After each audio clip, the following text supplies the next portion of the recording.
안녕하세요. 오멘사입니다. 저는 올해 33살, 이름은 서지은이라고 합니다. 대학 졸업 후 회계사무소에서 일하다 지금은 대기업 재무팀에서 일하고 있습니다. 제 남자친구였던 태연 씨는 같은 회사의 선배였어요. 워낙 조용하고 묵직한 성격이라 처음엔 말도 잘 안 붙였고 별로 관심도 없었고 제 스타일도 아니었습니다. 그런데 제가 업무에서 큰 실수를 했던 날 모든 팀원이 저를 향해 다그치는데 혼자서만 저를 위로를 해주더라고요. 그날 이후로 내가 그를 바라보는 내 시선이 달라졌습니다. 태연 씨는 입사 초기 때부터 내게 호감을 가졌었다고 했습니다. 하지만 내가 유독 남자 사원들한테 인기가 많았던 탓에 내게 용기를 내어서 다가올 생각을 못했었다고 했어요. 늘 내 주위에서 내 관심을 끌어보려고 나름 노력을 했다지만 저는 전혀 눈치를 채지 못했습니다. 아마도 내가 태연 씨에 대해서 전혀 아무런 관심조차 없었기 때문이 아닌가 싶었어요.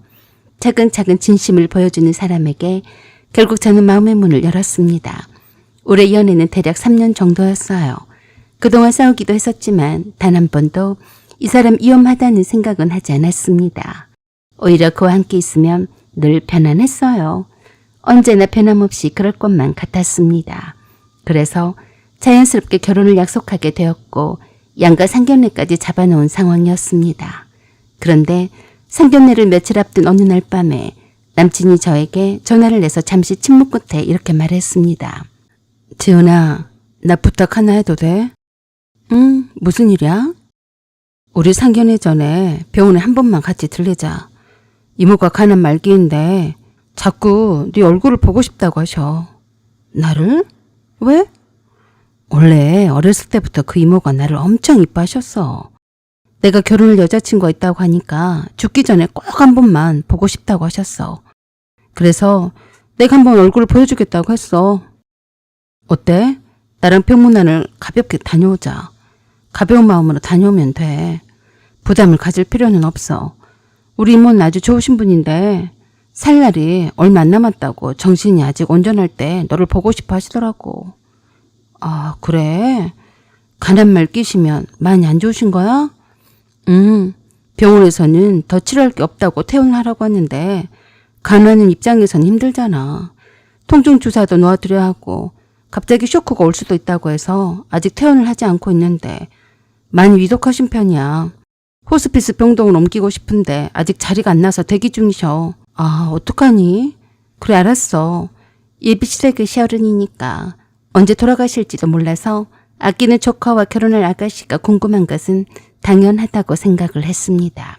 그래서 남친과 함께 병문안을 갔어요. 병원 특유의 공기, 희미하게 퍼지는 소독약 냄새, 마음이 괜히 무거워졌습니다.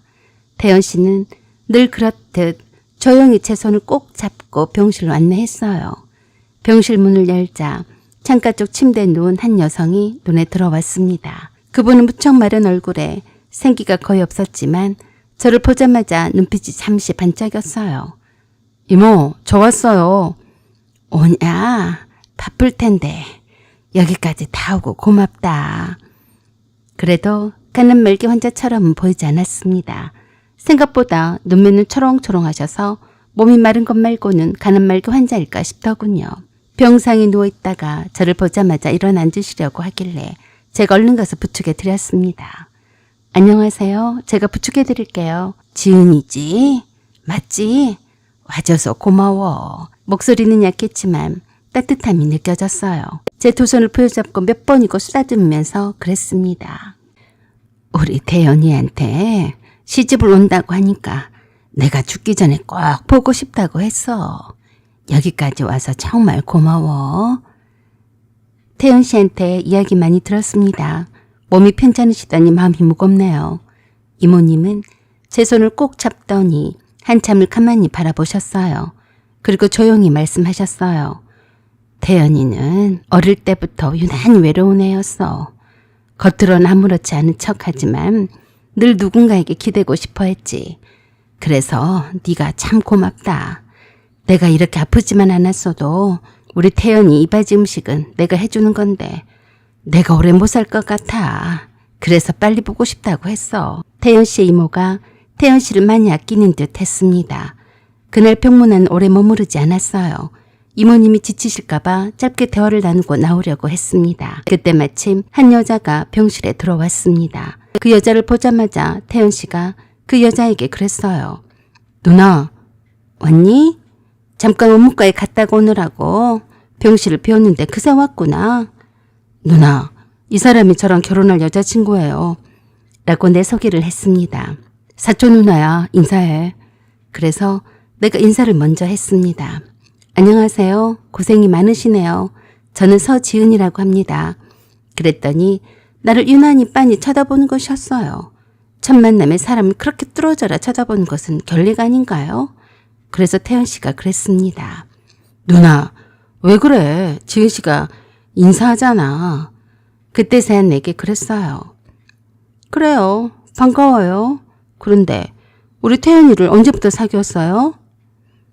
네, 한 3년 가까이 되었어요. 그래요? 미스 코리아 뺨치기 이쁘게 생겼는데 남자가 꽤 많겠어요. 안 그래요? 남자가 한둘이 아니네. 뭐? 남자가 한둘이 아니라고? 처음에는 이게 무슨 막말이야? 그리고 나를 이제 막 처음 봤을 뿐인데 나에 대해서 뭘 얼마나 안다고 다 아는 것처럼 말을 하는 거지? 내가 어이가 없어서 순간 굳어버렸어요. 이 상황에서 웃어야 할지 화를 내야 할지 참 분간이 안 되더라고요. 이곳이 병실이 아니었다면 당장에 그 여자의 멱살을 잡고 흔들었을 겁니다. 참 재수가 없는 여자더라고요. 괜히 병문안을 와서 못 들을 말을 들었으니 내기를 씻고 싶기까지 했습니다. 그 여자의 말에 놀라서 태연 씨가 그 여자에게 그랬습니다. 누나, 처음에는 그게 무슨 말이야? 우리 지은 씨한테 사과해. 언제 봤다고 남자가 한둘이 아니란 말을 해? 그랬더니 표정 하나도 안 바뀌고 태연 씨한테 그러더라고요. 사과는 무슨? 딱 보니까 바로 알겠구만. 너도 알면서 왜 그래? 주변에 남자들이 드글드글하지? 누나, 말 좀 이쁘게 해. 내가 언제 거짓말을 한 것을 봤냐? 여자는 이쁘면 얼굴값을 하는 거야. 남자만 얼굴값을 하는 줄 알았냐? 정말 황당했습니다. 자기보다 이쁜 여자만 보면 알레르기가 있나? 이거 미친 거 아니야? 그 여자의 말투는 거침이 없었어요. 상당히 당혹스러웠습니다. 버젓이 나를 앞에 두고 그런 말을 하다니 정말 웃기더라고요. 태연 씨가 그런 나를 보고 그랬어요. 지은 씨, 누나가 지은 씨가 이뻐서 하는 말이야. 그랬더니 그 여자가 다시 나를 뚫어져라 쳐다보면서 기분 나쁜 말을 늘어놓았어요. 지은 씨라고 했어요? 내가 한 말이 기분이 나빠? 왜 그렇게 똥 씹은 표정이야? 난 네 신이가 될 사람이야. 네 웃사람이라고. 이젠 대놓고 반말 짓거리였습니다. 그래서 내가 맞받아쳤어요. 원래 이렇게 예의가 없는 사람이에요? 나를 언제 봤다고 초면에 반말에다 막말에다 참 불쾌하네요. 라고 했더니 진짜 웃긴 짬뽕 같은 소리를 짓거렸습니다. 내가 웃겨? 내가 반말하는 게 어때서 그래? 내가 네 신이가 될 사람이야. 상당히 보르장머리가 없네. 나를 눈 크게 치켜뜨고 바라보면서 아주 날라리 깡패같이 무서운 표정이었어요. 그걸 태연 씨가 막아서면서 그랬습니다. 누나, 정말 이럴 거야? 난 비켜, 짜샤. 새파랗게 어린 게 감히 나한테 대드네. 너 우리 집안에 시집올 생각이면 제대로 해라. 알았냐? 완전히 깡패 같았습니다. 과거가 참 의심스럽더라고요. 이런 사람과는 한시도 함께 있고 싶지 않았습니다. 나도 한성과라는 사람인데 이런 것은 생전에 본 적이 없어서 화산 폭발 일보 직전이었어요. 그 모습을 지켜보던 태연 씨 이모가 태연 씨에게 그랬습니다. 아이고, 또 망할 놈의 저 입이 또 터졌다. 태연아, 얼른 네 각시 데리고 가라. 다음엔 안 와도 된다. 이젠 네 각시 얼굴을 봤으니까 됐어. 얼른 가라. 그러면서 태연 씨 이모가 저를 불러서 내 두 손을 잡으면서 그랬습니다. 저 애가 하는 말은 신경 쓰지 말아라. 한 번씩 이상한 소리를 아무한테나 하는 애니까. 알았지? 우리 태연이는 좋은 애니까 서로 잘하고 살아. 라고 했습니다. 네. 그리고 그 여자한테는 눈길도 안 주고 병실을 나와버렸습니다. 기분 나쁜 여자더라고요. 사람을 처음 한번 보고 그렇게 물 한 말을 하다니 똥물을 뒤집어 쓴 듯 했습니다. 그런 내게 태연 씨가 그러더라고요. 아까 누나가 한 말은 마음에 두지 마. 누나가 한 번씩 아무한테나 저래. 멀쩡해 보이던데 왜 그러는 거야? 지은 씨가 너무 이뻐서 남자가 많이 꼬인다고 생각한 거지. 표현을 잘못해서 그런 걸 거야. 다시 볼 일은 없을 테니까 잊어버려. 아무리 그래도 처음 본 사람한테 어떻게 그런 말을 하지? 그러게 정말 미안해. 저 누나가 신기가 좀 있어. 신기? 신내림을 받았다고 했는데 그런 무당이란 말이야? 글쎄 내가 한 번도 굿을 하거나 한 것을 본 적이 없어서 말이야. 아무튼 엄마가 그랬었어. 신기가 있어서 가끔씩 헛소리도 하고 정신이 왔다 갔다 한다고 말이야. 그 말을 들으니까 더 기분이 나쁘네. 내가 네가 기분 나쁘라고 하는 말은 아닌데 사실은 누나가 한 번씩 말을 함부로 해서 곤란하게 할 때가 많아. 미안해. 그러니까 네가 이해해. 원래 그런 사람이야. 다른 친척들도 저 누나 앞에서는 말도 조심하고 그냥 피해버려. 뭐라 떠든지 말든지 냅둬버려. 그런 말 있잖아. 똥이 더러워서 피하지 무서워서 피하는 거 아닌 것처럼 말이야. 앞으로는 너랑 다시는 마주칠 일은 없을 거야. 장담해. 알았어. 그래서 그냥 잊어버리려고 했습니다. 나한테는 남자라고는 태연 씨 한 사람뿐인데 무슨 헛소리인지 그냥 정신이 나간 여자의 말이라고 치부해버리기로 했어요. 내가 다시 밝은 얼굴 표정을 짓자 태연 씨가 그러더군요. 지은아, 함께 와줘서 정말 고마워. 아니야, 이모님이 너를 특별히 더 많이 사랑하신 것 같아. 얼굴만 보면 말기암 환자로는 안 보이는데 참 안 되셨어. 그러게 말이야. 저 이모가 내가 어렸을 때 공원에도 데리고 가고 이래저래 많이 챙겨줬었어. 엄마랑 아버지가 너무 바빠서 나를 잘 못 챙겨줘서 이모가 나를 조카였어도 친자식처럼 여겼었지. 그랬었구나. 그런 후 예정된 상견례를 태연 씨가 갑자기 한 달 뒤로 미루자고 했습니다. 그때 내가 물었어요. 왜 갑자기 미루자고 한 거야? 이미 예약까지 다 해놨는데. 그러자 태연 씨가 그랬습니다. 갑자기 엄마가 몸이 안 좋으셔서 그래. 그리고 이모도 너를 만난 뒤로 더 위독해져서 엄마가 경황도 없으시고 그래서 한 달 뒤로 미루자고 하셨어. 괜찮지? 그래? 어머니도 몸이 많이 안 좋으시니? 아마 이모가 위독하고 언제 돌아가실지 모르는 상황이라서 엄마가 힘드신가 봐. 그래서 그러자고 했습니다. 한 달이 지나서 상견례를 하자더니 그때 병원에서 배웠었던 태연 씨의 이모가 돌아가셨다는 연락을 받았습니다. 그래서 상견례는 한정없이 연기가 되었어요. 드디어 6달이 지난 후에야 태연 씨가 상견례를 하자고 했습니다. 양가 부모님과 가족들만 만나기로 한 자리였습니다. 저희 쪽에서는 당연히 저희 부모님과 동생이 참석을 했습니다. 당연히 태연 씨 쪽에서도 태연 씨의 부모님과 여동생이 참석을 할 것이라고 예상을 했었죠. 저희 가족은 약속된 시간보다 조금 일찍 도착했습니다. 그보다 앞서 태연 씨와 내가 먼저 만나서 미리 상견례장에 와서 대기하고 있었어요. 드디어 태연 씨의 부모님이 들어왔고 뒤이어 이상하지 못한 얼굴이 따라 들어왔습니다. 세상에, 그 여자였어요. 그날 병실에서 나에게 모욕적인 말을 던졌던 태연 씨의 이종 사촌 누나였어요. 너무 불쾌하고 뜻밖이었습니다. 분명히 태연 씨도 내가 이종 사촌 누나가 상견례 참석하는 것을 별로 좋아하지 않을 줄 알고 있었을 텐데 굳이 이런 자리에 나타나게 하다니. 그리고 내게 기뜸도 해주지 않았어요. 내가 놀라서 태연 씨를 쳐다봤더니 자기는 모르는 일이라며 어깨를 으쓱 하더라고요. 서로 양가 인사를 점잖게 나누고 예비 시어머니가 태연 씨 이종 사촌 누나를 소개를 했습니다. 이 아이는 제 언니의 딸입니다. 우리 태연이와는 이종 사촌간이지만 친남매 사이나 마찬가지죠. 그러자 저희 가족들에게 목례로 간단히 인사를 하긴 했지만 어딘지 모르게 웃음기도 없는 무표정한 얼굴이 영 거슬렸어요. 왜 하필 저런 밉상이 여기에 나온 거지? 마음이 심히 불편했지만 티는 내지는 않았습니다. 그런데 이야기가 결혼 날짜와 예단 얘기로 흘러가던 순간 그녀가 갑자기 어른들이 말씀을 나누는 중간에 무례하게 끼어들며 말했습니다. 죄송하지만 제가 오늘 이 자리에 나온 데는 이유가 있습니다. 순간 모든 시선이 그녀에게 쏠렸고 태연 씨는 당황한 듯 그녀를 말리려 했습니다. 누나, 무슨 말을 하려고 그래? 하지만 그녀는 그 말을 끊고 계속 말했습니다. 우리 태연이는 아무 여자랑 결혼하면 안 되는 사주를 갖고 있어요. 특히 배우자의 기운이 너무 강하면 태연이 운명을 망칩니다. 저는 그 말을 듣고 숨이 턱 막히는 느낌이 들었습니다. 태연 씨의 부모님은 이상하게 그런 그녀를 말리는 것 같지 않았어요. 태연 씨가 안절부절하며 태연 씨의 이종사촌 누나에게 계속해서 조용히 해달라고 해도 막무가내 애였습니다.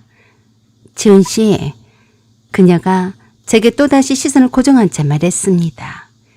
당신 남자 관계가 복잡하죠? 지금 우리 태연이 말고도 사귀는 남자가 또 있잖아요. 내가 딱 보니까 우리 태연이한테 만족할 상이 전혀 아니에요.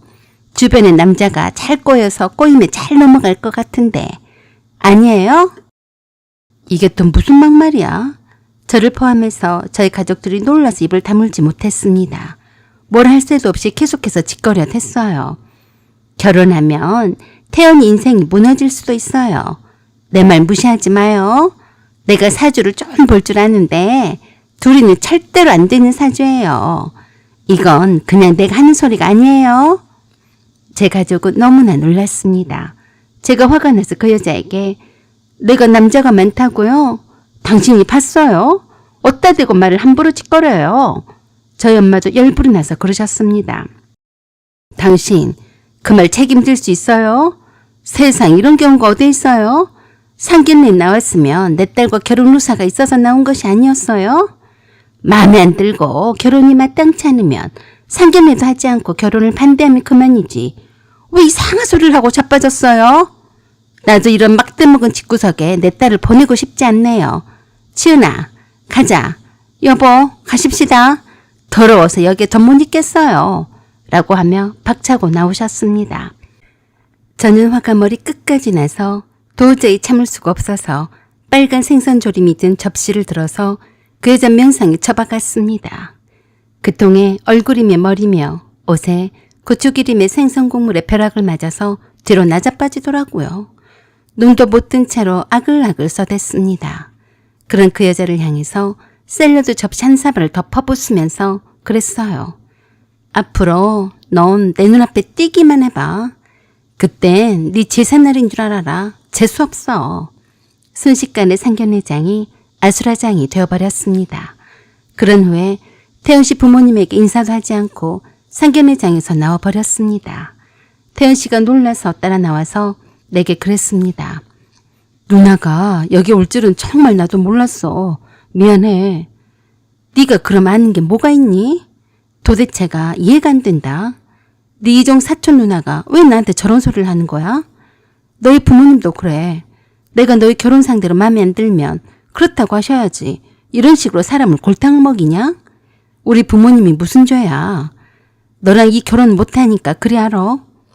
그렇게 태연 씨와는 헤어졌습니다. 태연 씨와 헤어진 지 2달이 지났을 때였어요. 태연 씨와 입사 동기면서 절친이었던 친구가 내게 태연 씨에 관하여 들려줄 말이 있다고 했습니다. 그의 말은 정말 놀라웠어요. 태연이가 지은 씨에게 집안 사정에 대해서 숨긴 것 같아서 해주는 말이에요. 헤어진 마당에 내가 알아야 할 얘기가 있을까요? 그건 들어보고 지은 씨가 판단을 해야죠. 무슨 말인데 그래요? 궁금해지네요. 태연이한테 이모가 있었잖아요. 네, 간암으로 돌아가신 이모 말인가요? 네, 그 이모가 태연이 친엄마예요. 네? 어떻게 그렇게 된 거예요? 그리고 태연이가 이종 사촌 누나라고 했던 유진이 누나는 친누나예요. 그러니까 이종 사촌지간이 아니라 친남매지간이죠. 태연이도 나중에서 알게 된 거라고 하더군요. 유진이 누나가 직접 말을 해줘서 알았대요. 그래요? 참 별스럽네요. 왜 그렇게 복잡하게 살았대요? 그게 처음부터 태연이 친엄마가 무당이 아니었는데 신내림을 거부하다가 교통사고로 태연이 아버지가 돌아가시게 되자 신내림을 받고 무당이 되었는데 태연이를 무당 구판에서 키우고 싶지 않았대요. 그래서 아들이 없는 이모 집으로 입양을 보낸 거래요. 유진이 누나는 태연이 친엄마 곁을 떠나지 않으려고 해서 데리고 살았고요. 그래서요? 뜬금없이 이 얘기는 왜 해주는 거예요? 태연이 친모였던 이모가 몸이 아프기 시작한 것이 지은 씨 때문이라고 유진이 누나가 굳게 믿고 있다고 하더라고요. 유진이 누나도 신내림을 받은 무당인데 지은 씨가 기가 너무 세서 태연이 친모였던 이모의 신기를 눌러서 그런 거라면서요. 태연이한테 지은 씨와 헤어져야 한다고 맨날 그랬대요. 태연이는 사주나 신점 같은 거는 안 믿는 애라서 무시했었고요. 만나기만 하면 둘이 싸웠다고 하더라고요. 그런 와중에 태연이 친모였던 이모가 돌아가셨고요. 그래서 아마도 지은 씨와 헤어지게 하려고 그랬던 모양이에요. 어찌됐든 지금은 내 할 바가 아니에요. 이미 태연 씨와 헤어진 상태고 거기에 대해서는 후회도 없어요. 그렇긴 한데요. 태연이가 회사에서 했던 건강검진에서 안 좋은 결과가 나왔어요. 뭔데요? 간이 안 좋다고 해서 병원에서 정밀검사를 받아보려고 했다는데 지은 씨랑 헤어진 후로 마음고생이 심했나 봐요. 스트레스가 오죽 심했으면 그럴까 싶어요. 태연이 친구의 나로서는 지은 씨가 태연이를 다시 만나고 다시 시작했으면 좋겠는데요. 그건 지은 씨 맘인 거죠. 그래서 제가 그랬습니다. 내가 태연 씨 사주 안 좋대잖아요. 주변에 남자도 많아서 얼굴값도 한다고 하던데 태연 씨를 위해서도 다시 만나면 안 되죠. 못 들은 걸로 할게요. 라고 하고 다시는 그 친구에게서 태연 씨에 관한 얘기는 듣지 못했습니다.